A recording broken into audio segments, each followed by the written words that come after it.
자, 신체 검사가 끝나고 나면 말씀드렸듯이 아까 초반에 지필고사를 봐요.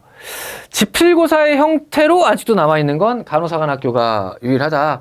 해군사관학교는 뭐 설문조사의 형태로 지필고사 비슷한 거 시험을 봤었고, 뭐 6.25의 전개 과정을 써라 뭐 이런 거 봤었거든요. 육군사관학교는 약술고사다라고 해서 약술고사의 형태로 또 논술시험 비슷한 걸 봤었고, 공군도 마찬가지고.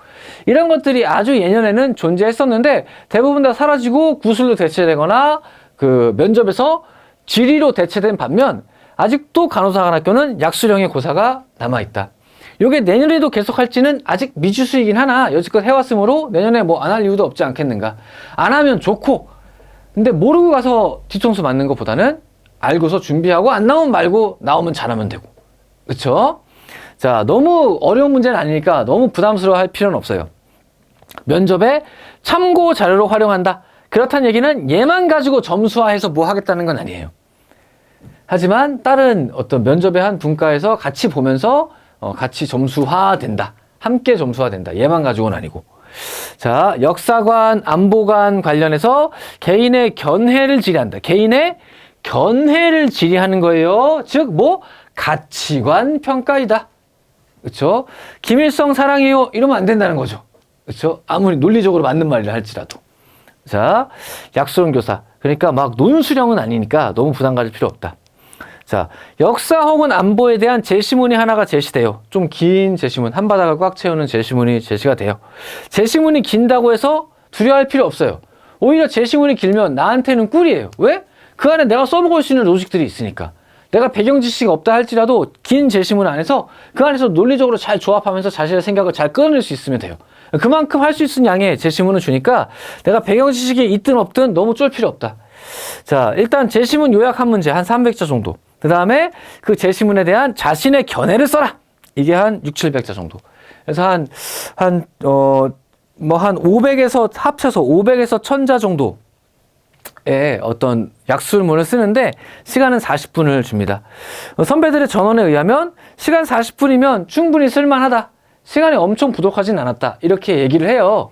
다만 특히나 이과 친구들, 자신이 좀 글을 써본 경험이 좀 부족한 친구들, 글 쓰는 거 자신이 없다라고 하면 뭐 약간의 연습, 특히나 최근에 어떤 안보 이슈나 무슨 뭐 역사의 어떤 꼭지들에 대해서는 한번 이런 거 나오면 이렇게 쓰는 게 어떤가, 개요를 작성해보는 연습, 뭐 이런 거라도 좀 해볼 수 있다면 그게 나중에 면접에도 도움이 되고 약술에도 도움이 되겠다. 정 못 쓰면 진짜 몇 개는 좀 써보고 연습해보든가. 그렇죠? 그 정도, 우리 진성이라면 그 정도 노력은 할 수 있잖아요. 그렇죠? 자, 면접 시 관련 내용에 대한 추가 질의가 있을 수도 있다. 일종의 지금 육사에서 실시하는 구술의 형태이죠. 근데 작년에는 이렇게까지 해놓고 구술까지 그걸 물어보는 건 너무 가혹해 이렇게 생각했는지는 몰라도, 다른 학교에 비해서 너무 역행하는 거 아니야 이렇게 생각했는지는 몰라도 구술까지는 안 한 듯 해요. 쌤이 추합한 어떤 친구들의 얘기에서는 그런 얘기가 안 나왔지만 사실은 모르죠. 왜? 간호사관학교는 사실은 아까도 말씀드렸지만 90명 뽑는데 4배수 해봐야 시험 보러 가는 애들 거의 전국에 300명이 채 안 된다는 얘기죠. 그럼 그 안에서 많은 어떤 자료를 뽑을 수 없는 게 사실이기도 합니다. 다른 사관학교보다 조금 아무래도 어떤 전원을 전한 선배들의 수가 좀 적을 수밖에 없고, 그러다 보니까 쌤이 확신치는 못하겠어요. 아마 물어봤을 수도 있을 것 같아요. 어쨌든 우리는 준비할 때 120%를 준비해야 되죠.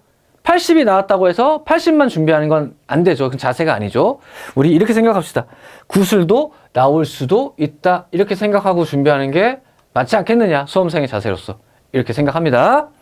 자, 나왔던 주제들을 보면 주로 안보관 쪽보다는 역사관 쪽을 좀 더 중시하는 것 같아요. 역사관에 대한 문제들이 조금 더 나오는 것 같아요. 3.1 만세운동의 의의, 뭐 고종 황제의 평가에 대해서, 혹은 병자호란은 우리가 유발한 전쟁인가? 뭐 이런 어떤 논제들.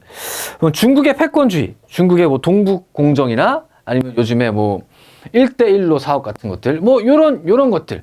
근데 우리가 장교를 준비했다라고 하면, 사관학교 준비했다라고 하면 요런 얘기들은 좀 관심을 가질 만한, 역사를 배우면서도 아니면 시사 어떤 뉴스를 들으면서도 좀 관심을 가질 만한 내용이잖아요. 그렇죠?